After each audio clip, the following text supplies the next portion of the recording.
Mais l'actualité, c'est donc tout d'abord cette étude qui en dit long sur notre qualité de l'air. L'INVS, l'Institut national de veille sanitaire, a ausculté à la loupe les particules en suspension dans l'air de 25 villes européennes entre 2004 et 2006. 25 villes, dont Rouen et Le Havre. Les résultats ne sont pas brillants. Et surtout, il apparaît que des centaines d'hospitalisations et de décès pourraient être évités. Reportage à Rouen signé Frédéric Nicolas avec Sylvie Françoise.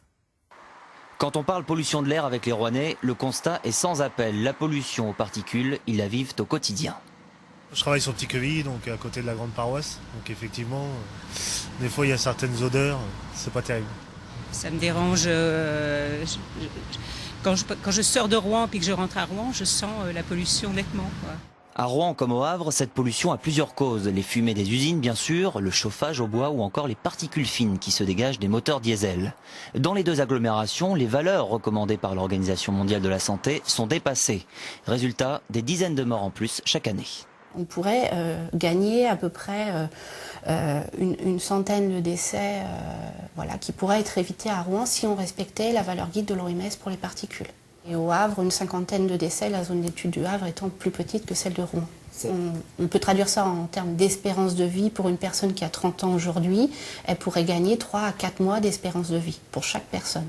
Concernant les pics de pollution, une quarantaine d'hospitalisations cardiaques ou respiratoires pourraient être évitées à Rouen et une vingtaine au Havre.